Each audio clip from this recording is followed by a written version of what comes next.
Okay, good morning, welcome back to Planner Craft.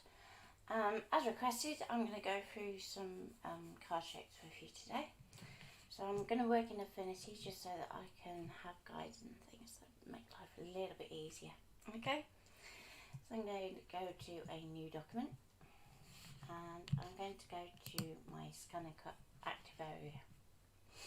So that's 295.9mm by 297.9mm with a DPI of 96. I have it set up for RGB, no bleeds, and don't bother putting a margin on. And go create. Nina said morning. Morning. Hey Mum's watching. Hey Mum. Okay, so I'm going to start off by talking a little bit about if we're using pre-assembled card blanks. So, Ian, could you just pass me a adaptable? Yeah, what size? Doesn't it matter? Carol's asked what a bleed. Bleeds, you need to go back to the video where we did files for print. So bleeds are basically where your printed area extends beyond your cut area. So it could be at the edges of your document, or it could be if you're doing like a sheet of stickers, it extends past your cut line. Hopefully that helps. Usually about 3mm. Yeah, that's why I didn't see Sue's message. What? She's on YouTube. Okay. So let's say we're working with a pre-assembled card blank to start with. So pre-cut, I should say, rather than pre-assembled, because you don't work folded. Can't see that. Okay. So I've got an adaptable in my hand like I was using yesterday. And that very roughly measures. We have Linda who says hi from Australia. Hi Linda. Okay, so it measures 13.5 inches by 6 3/4, which is a bit weird.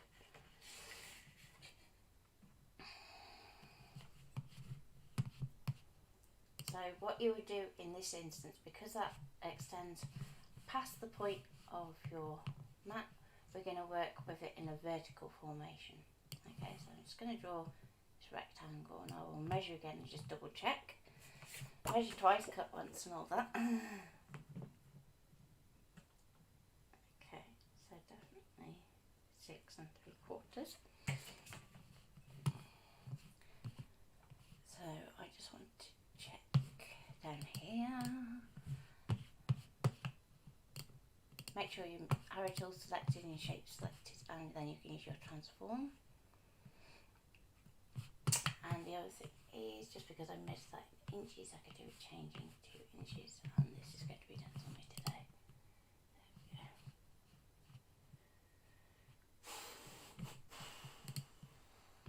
we go. Just going to change to inches. And okay. Okay, an adaptable is it's a type of card base you can buy from Lime Tree Crafts. They come basically unscored or unmarked, and basically they are adaptable for you to be able to make. Yeah, you decide where the folds go.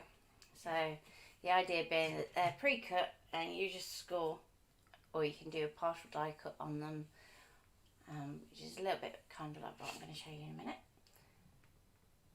Okay, so lengthwise, just double check again, definitely 13.5. Sarah says hi. Hi Sarah. Okay, so you'll note I've brought it in from the edge of my mat, even though this is our active area. So the reason I've done that is when I come to adhere it onto my actual mat in real life, I'm going to be working away from the edge. Okay. So far so good, hopefully. So for this first card, I'm just going to be doing a very basic single fold card. Okay, I'm going to call this my card base, and it's the 7-inch adaptable, even though it's not actually 7 inches. And that helps me know when I come back to this that that is the size of card I need to be using for starters. Okay, and I'm just going to lock that. And there is a reason I do that. I'm going to bring in some guides and I'm going to line them up to the edge of my card blank. So you'll notice they go red or green depending on which axis is snapping to. So we should have a nice clear guide for this top corner. Okay. I'm going to go to my shape tools and I'm going to go down to my cloud tool. Now this is where it's going to get interesting, because I want my shape to be big enough that it's actually going to be a quarter. So what I will do, just so you can see this a little easier, and even me, I'm going to turn this lovely bright blue, but don't worry, that's not what colour it's going to be at the end. Okay, so I just press V to go back to my arrow tool because I just want to resize it so that this dot here sits there, and hopefully if I move that down, yeah, the top dot lines up properly. Okay, so hopefully so far so good. I'm going to go back to my rectangle tool and I'm going to draw a rectangle. It's going to snap to that line there, and I'm going to go all the way down past the edge of my cloud shape. I'm going to select both and I'm going to subtract it. Okay, I'm going to go back to my rectangle tool and I'm going to do the same again this way.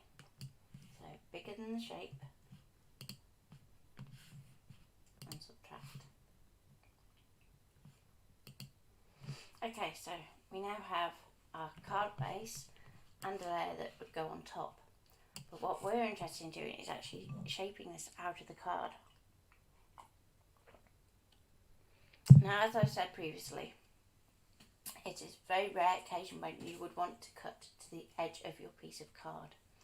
So therefore, we need to get rid of this line here and this line here.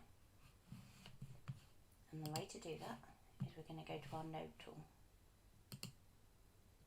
We're going to click on this point and we're going to open the path. So just there's a button that says break curve.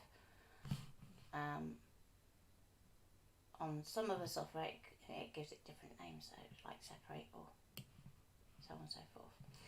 And the idea is, although we now have a fill on this, what I will do is I'll take that fill off because it's going to get confusing.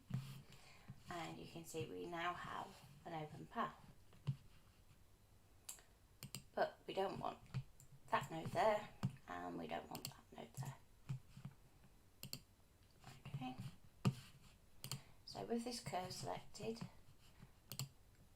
just to make life a little easier for us to see it, I'm going to apply a stroke. And even if you didn't and you sent it to your machine, it would still see that path and it would still cut it. Next point to make is, while we could draw it like this, and it would may just mark your map in a couple of places, you would not want to cut it like this. So this is going to be one of those ones where we're going to want to get a little bit fiddly. So we're going to go to our node tool, and you notice as you go along a curve, it comes up with a little handle that is perpendicular to the curve. And you're going to take it as close to that edge as possible, but without actually going off, and you're going to click and add a point. Okay, you're going to do the same this other end. Okay, so then we still have our curve and nothing has changed apart from the fact it's added in these two little nodes. We're going to delete our end point here and our end point here. So this brings it in enough to be safe on our mat. Okay. These last few little millimetres you can do by hand. Are you all with me so far? I haven't got any questions at the minute, so. Okay. So as we know, this is going to cut out from here. I'm just going to pop myself in a little registration mark. So we're going to go from back up half an inch from our corner of our card. We're going to click into that corner and we're going to click down there. So if I zoom in, and make sure that that line lines up to your code, which it does. Okay, and that is going to be your guide for when you're aligning this shape up to your card blank. Okay, and because we're going to do a shape card blank, just to make life a little easier, we're going to go from this point here to this point here, and we are going to set it to a dashed line, and I'm going to put a bit of space between the dots, and I can give it dot 0, which basically means it's going to let it go gung, so we can start to paper pricking and things like that. Okay, so far so good. Whatever you do with that score line, by the way, don't convert it to curves or expand the stroke. Basically it will just end up being deleted when you take it into canvas. Okay, so then our original card blank we're going to want to delete out of here, otherwise when we take it through to canvas it will get a bit upset because it's off the mat. Okay, and we'll take that and we'll group it, and we can go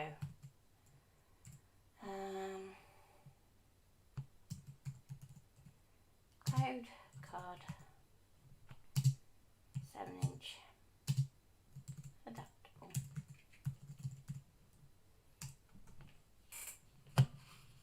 Okay, so that's a way that we can start to work with a card that's larger than our mat.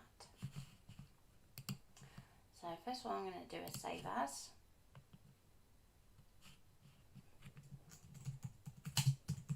Code card blank.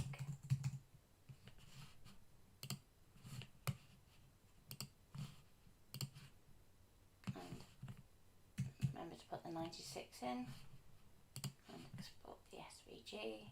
You can give it the same name so it keeps the two together. Okay. Any questions so far? No. Okay.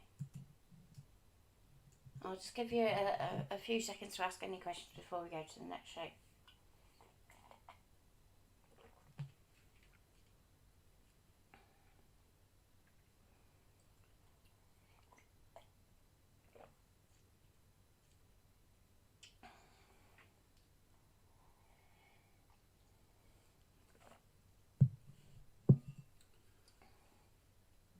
I'm seeing. Nothing. Okay. That's fine.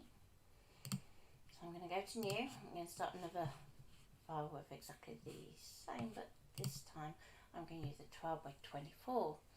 So this is 295.9 millimeters by 603 millimeters, DPI 96, or if you're working in inches, it's 11.65 inches by 23.74 inches.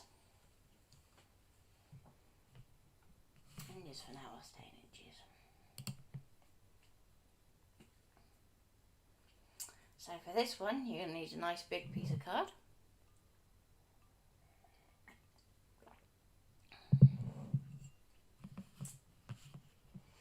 And I'm going to start with a 6 by 6 square. So just bring in a square going to lock my proportion down here, so when then you have these two little lines, your proportion is locked. Going to change that to 6. It'll do both figures. Okay, and you're going to need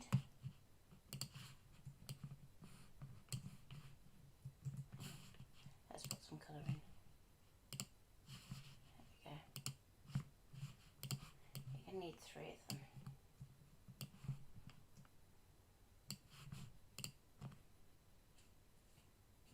Okay.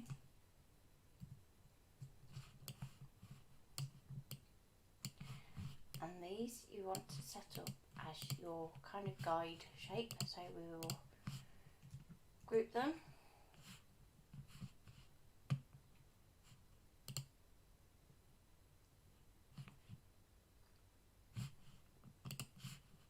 And lock them.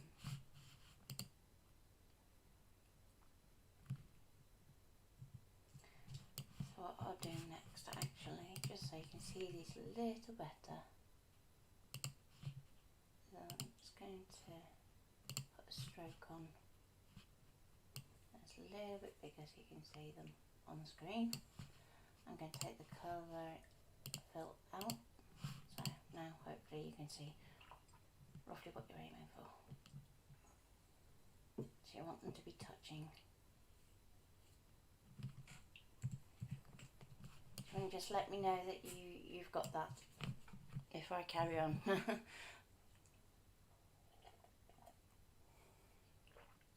Just a thumbs up or a yes off Yeah. Zena, obviously, because I can't see a thumbs up off you. Okay.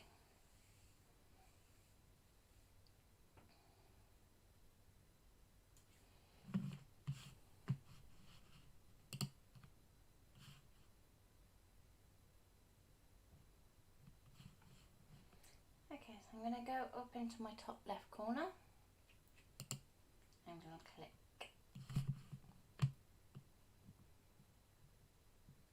I'm going to go down to this one.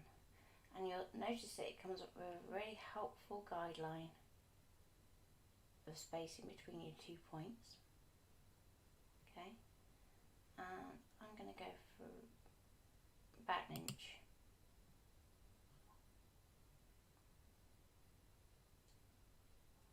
Okay. I'm going to go back out to this point here and click again. So that completes our line.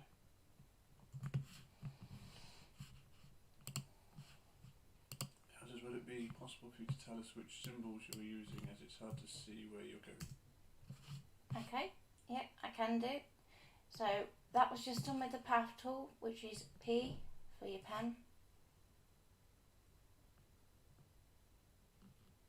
And Zena says she's just watching quietly and taking it all in. Okay. So you should have, if I zoom back out a second, what looks like that so far.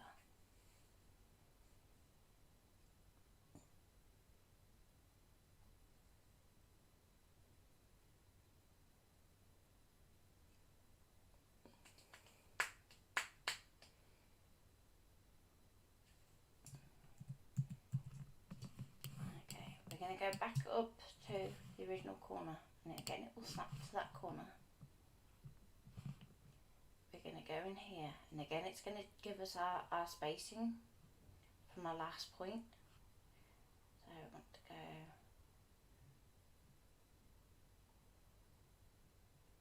around about, I think 1/2 inch might be too far. Oh, go on, 1/2 inch. That's why it's useful to have a ruler or a mat in front of you. You can kind of judge it then a bit better than on screen. And click again to finish the line. I'm going to press V to get back to my arrow tool. I'm going to zoom out. So that's Command minus or Control and minus. Oh. Tracy just joined. She didn't get a notification today. Oh. That's a bit off. That's how do you, Carol asked how do you get the spacing? Okay. Basically, when you have the it should be already turned on in Affinity. If it's not,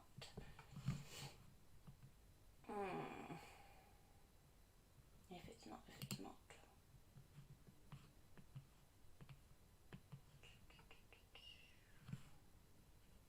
it's not in that one. I know it's in one of them. No, it's not the guides. It's going to be one of these. Grid and Access Manager.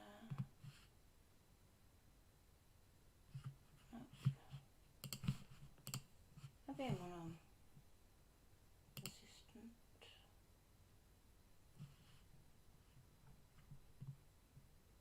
No. Okay. That's a jolly good question if it's not coming up, because... Is it in your general settings? Is it one that's just set in your like the page setup type? It's like a tooltip.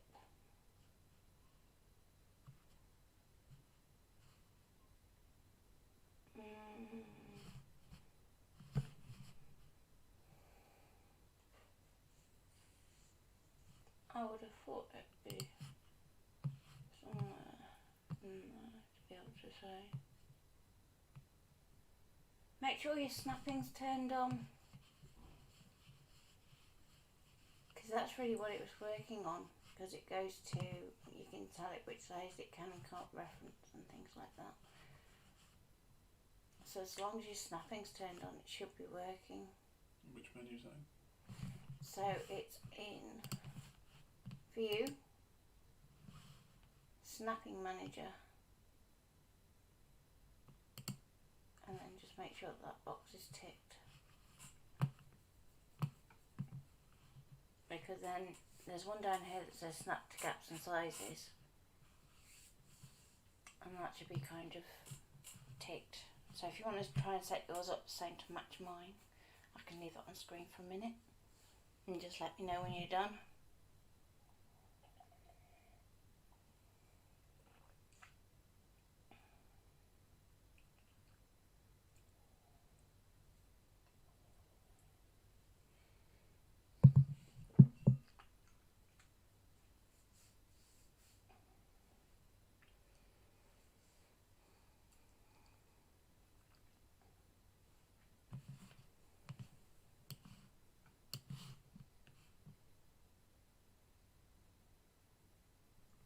I suppose I could even, there we go, if I do that there. So at the top you should have enable snapping ticked. Let's move down here. It's this one here you want to make sure is ticked.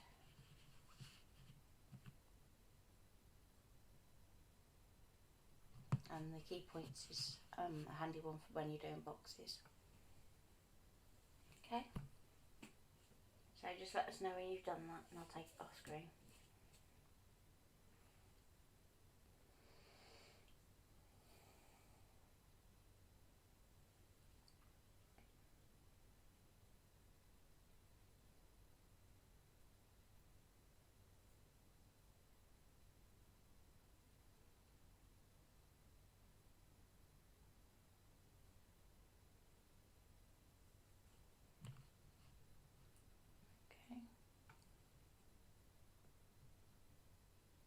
Okay, that should be long enough.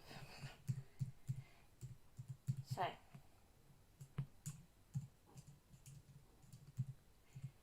want to have both of those selected. I'm going to group them. And the reason being, I want to have another copy of this. So I'm going to use my Alt and drag. Let it snap to the top so we see our red line that appears. And I'm going to flip it. Okay. Then we're going to take it right into that corner. Make sure that both your red line across the top and your green line down the side appear. Okay. Yes, so will Tracy.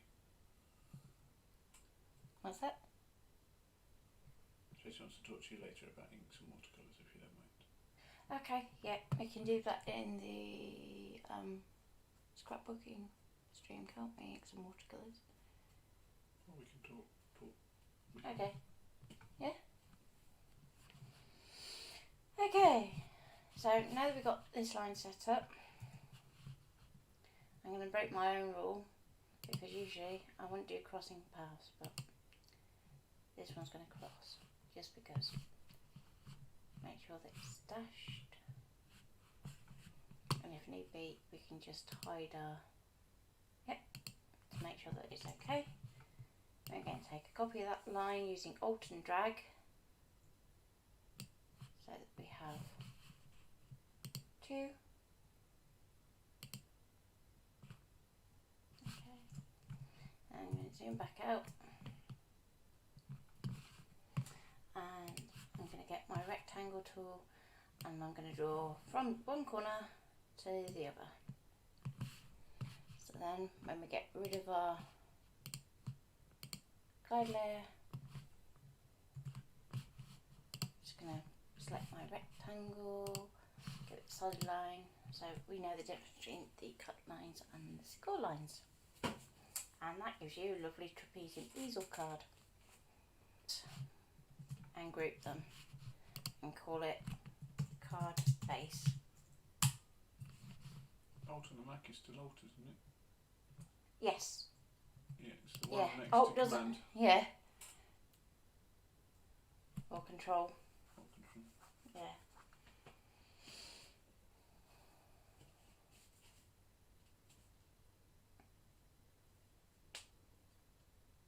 And there should be two. There's usually two on a PC keyboard. The one on the left is Alt on its own. The one on the right sometimes acts as Control and Alt together. There you go.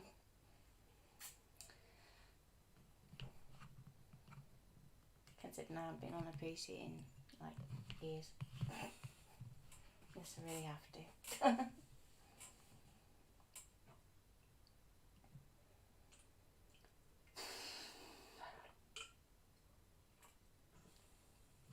So, with your card blank, and you're going to lock it. So, locked. Go up to your top corner. Tracy couldn't find Alt. Not these, we're not used to using it. I just do it second nature now. Okay. So that is the same shape as the front of your card that I've just drawn there. Okay. But I'm going to inset this so we get a nice decorative panel that we can put in the front.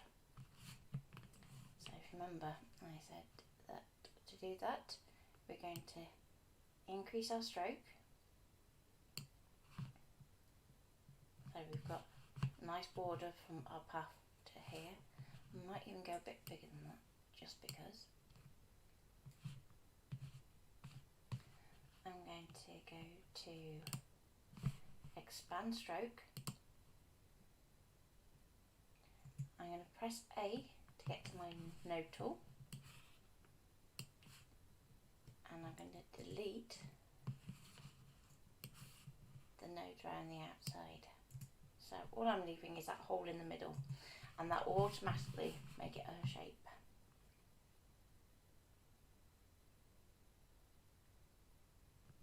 Okay.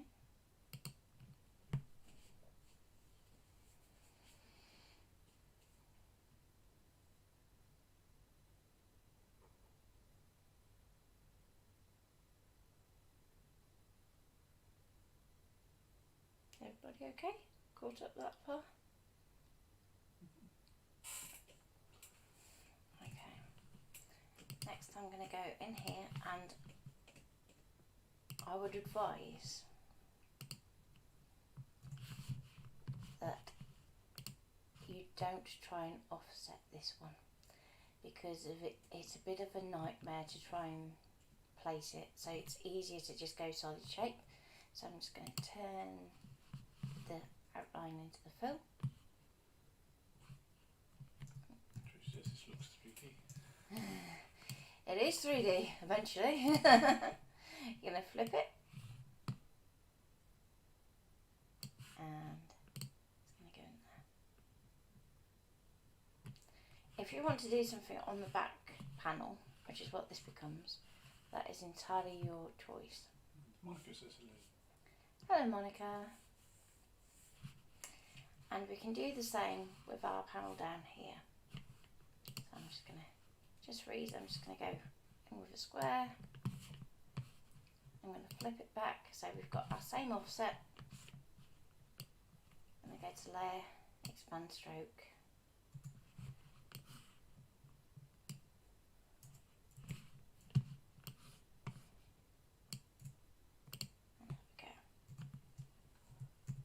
So that way we know that the border on our front panel matches the one on our bottom panel. So when you delete the nose, and when you've done the offset on the outside one, it also takes out the two sides automatically. Cool. Yeah. Yeah, you don't get orphan points in a single path. Basically, a path is formed of nodes in the path between them. So if you had a random node, it just You would have stopped at the random. Yeah. It would just ignore it.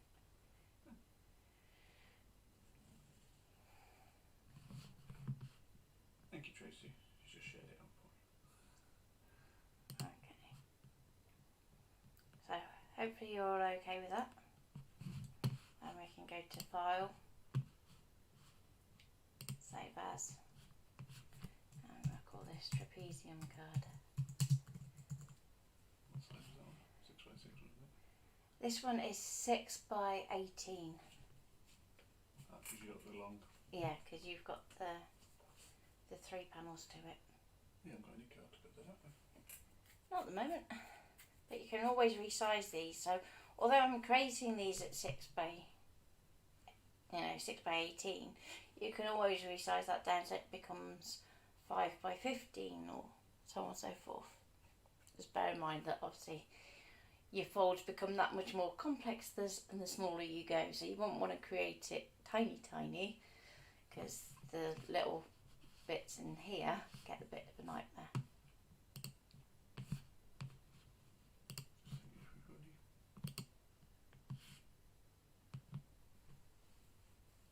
We could always do a 5-inch version out of the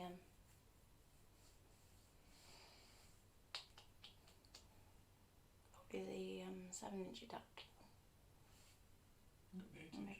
Yeah, we got the 8. Yeah, so we could try that. I have got some examples of this card. That are on the group. It's one of my favourite cards to make. That's why I do it so easy. Okay, so I'm going to close that one. I'm going to go for another new one. This time I'm going to go back to a 12 by 12. And I'm going to stay in millimetres for this one.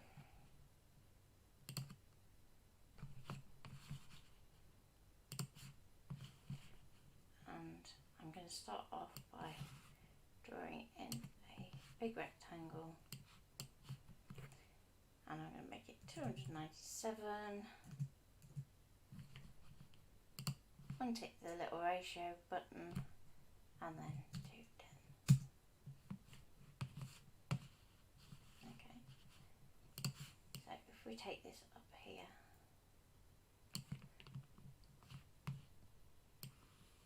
I'm just going to twist it around this way because we're slightly taller than we are wide. In our active area, there you go. So you can see we're not far off. Stop it. Don't even think about it. So I'm just going to call this shape, if I move this out of the way, close actually, A4 card sheet.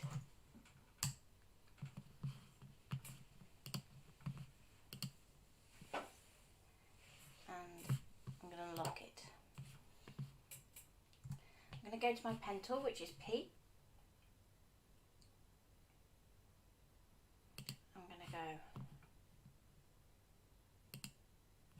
Go across the middle.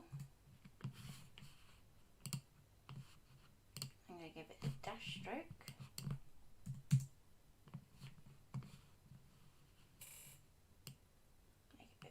we can see it on screen. You okay? Hmm? Had a feeling like you wanted to ask a question. No. No? Okay. Just going to make that a bit closer together. So with this next card, what you want to do is make sure that whatever you do up here, or up here, you're going to repeat down here, or vice versa. Okay? I'm going to draw a path that goes from there, and I'm going to join it up to this middle line here, and I'm going to make it solid because we're going to cut it. Okay? Now because we've joined up to that line there, we can take a copy of it, match it up to that centre line, and we know that it is exactly the same as this one. Okay. We then know that we can take the line across to here.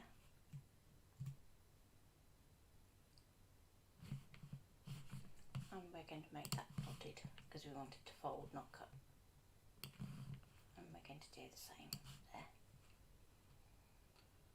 Does the shift work the same when you're doing things like that if you wanted to constrain on the same line? Yes. Yeah. So if you're copying, you hold shift at the same time. Yeah, it would take it straight up and yeah. Yeah, if you find your snap's not working, sometimes that's useful. Or if it's snapping to the wrong bit. Okay, so if we were to cut this out at the moment, you're going to have a mountain here and a little bit of a valley here. Okay, so what we want to do is we want to actually change what goes on in here. So we're going to take this line and we're going to take it to there.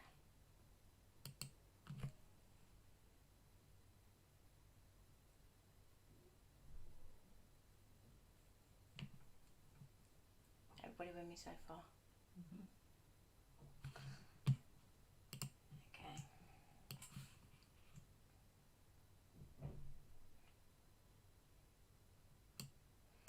So I'm going to bring this one in here.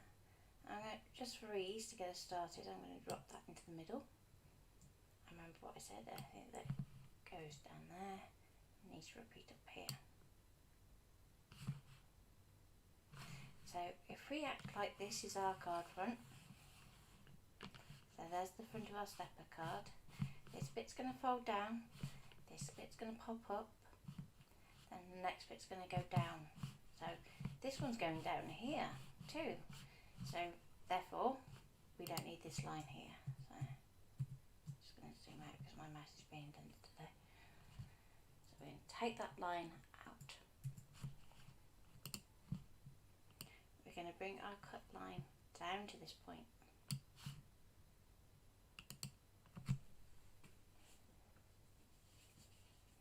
Okay, so this distance here has to equal this distance between there and there, which is why I said for now, do it so it goes to a middle point. It makes life a lot easier.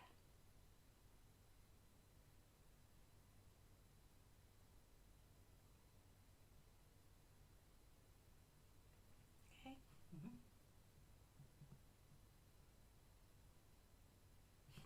So what I'm going to do now is I'm going to take all those lines and I'm going to group them.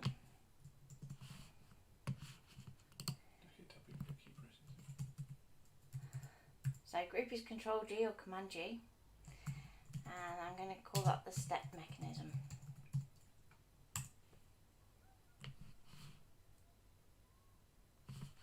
I'm going to shrink it in this way.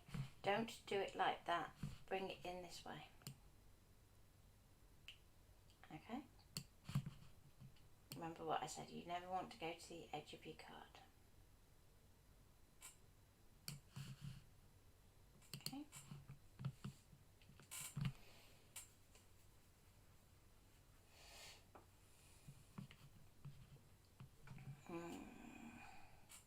And for that, I'm probably happy with that.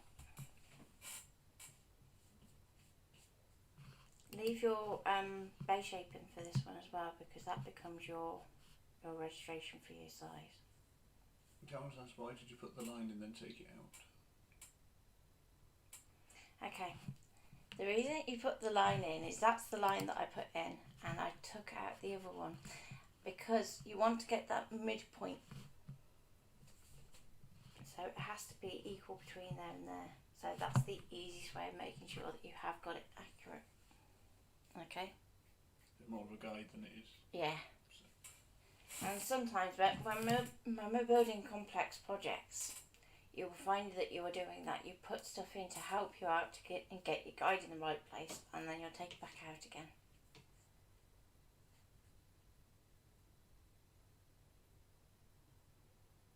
Okay.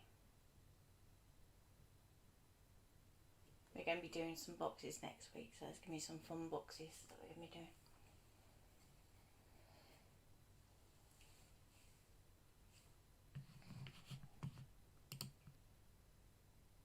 But there'll be lots of construction work.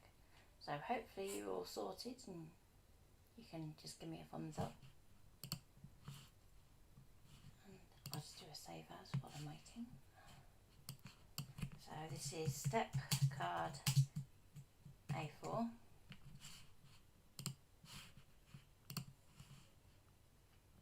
And export.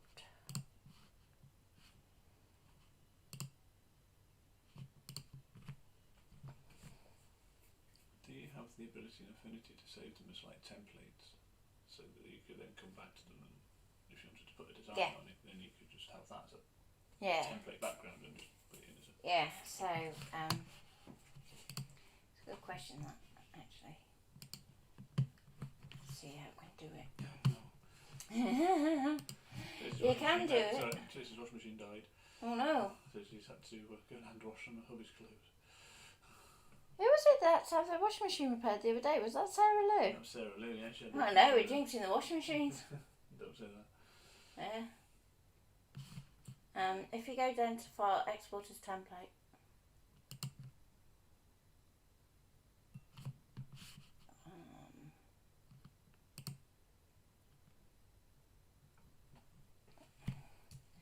Just curious if people want I'm to just do it. interested to see if I go into there.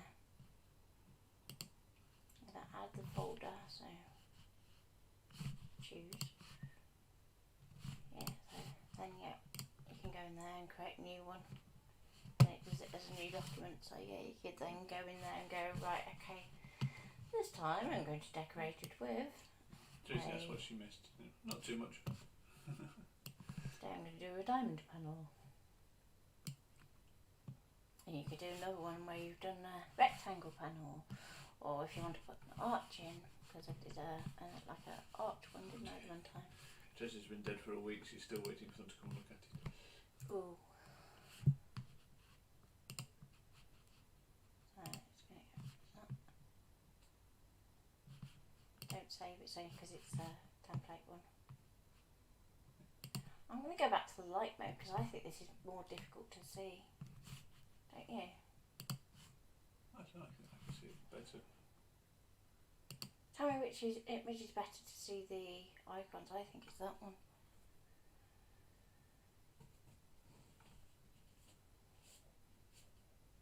I'll have to wait for it to catch up.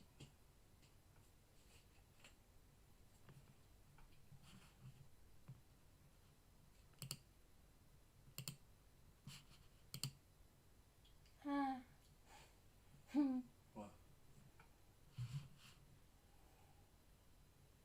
I can change the size of the text, so hopefully that should be a bit better. I made it bigger. Sure, you can't change the size of the icons though, isn't it? Well, give me time. I'll find it.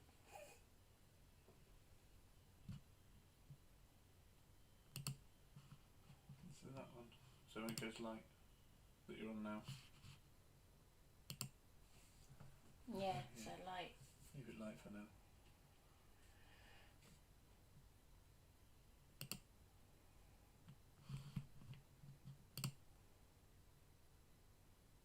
Yeah. I just trying to see if I can make the thingies any bigger, but I don't think I can. If you can, there'll be a lot of happy people because lots of people are asking them to do it. Okay.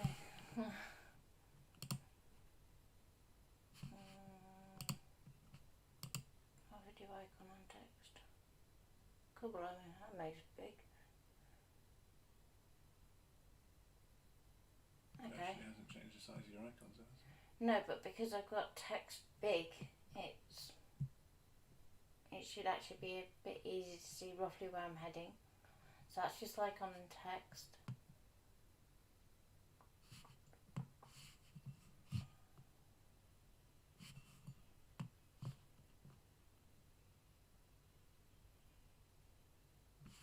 If you expand your panel at the side, does that make it any bigger? So if you make it, can you do that? Can you? No, it's not like Because you can illustrate it, can't you? You can resize it.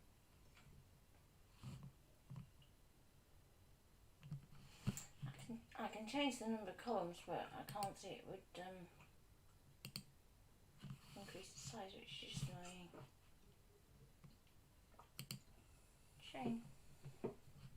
But hopefully that's made it a bit easier to see for you all anyway. I suppose that maybe there's a mouse cursor that can change to a magnifying glass.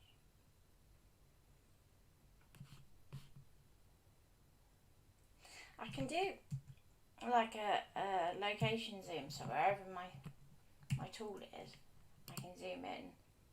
It's actually going to let me click on it today. It wouldn't let me click the other day. It's been really annoying. Then I can just go in and draw that. Just go back to view and then zoom at the top, try that. View. That's more so for your map though.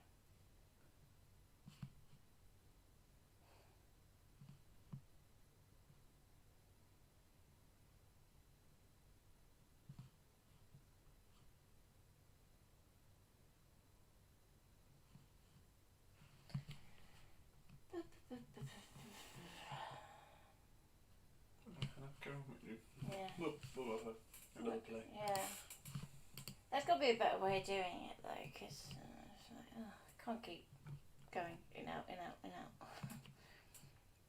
Have a look at your Mac settings later and see if there's one on there. Yeah. Okay. So with that saved, we can close that. That's probably because I've altered all my settings, so I'll just save it for now. Okay. And we're coming up to 12 o'clock. Should we leave it for there? Yeah, so we're back at 2, aren't we? Yep. So we're back at 2 o'clock today with a scrapbooking your vote counts. So it's where you get to decide lots of bits for us, and you seem to enjoy those. So we should have some fun there with scrapbooking your vote counts. Lots of questions for you. Please do join in and vote on the questions when they're asked. It won't have the poll at the moment because I still can't find out how to do that at the moment. The software we use doesn't allow it at the moment, so but we shall endeavour to ask the questions. Yeah, make sure everybody answers. Make sure we get the votes. I have my piece of paper and my pen handy again like I did last time. Take notes. So we're back at 2 o'clock. We've got Lou coming up at 12. You have Peter 12:30 with his giveaway today. Chocolate Baroque are on at 1:30, which is Leslie. And then we're back at 2 and Pete's back at 4 with his make a card. So hopefully we'll see you all at 2 o'clock. Yep. Enjoy the rest of your morning, evening, as it is. Carol won't be here this afternoon. Okay, Carol, like I said, we always leave it up so you can always catch up with it yeah. later. Yeah, there won't be too much computer work. It's going to be probably all on the desk. Here, right? Yeah. So I'll be over there doing the questions. So. Yeah, so if the scan and cut does work, it's going to be non-computer based. Then we'll set camera up so yeah. I'll put it back in the right sort of place. Alright, so thank you all, and we'll see you later on today or back tomorrow if we don't see you later this afternoon. Bye for now.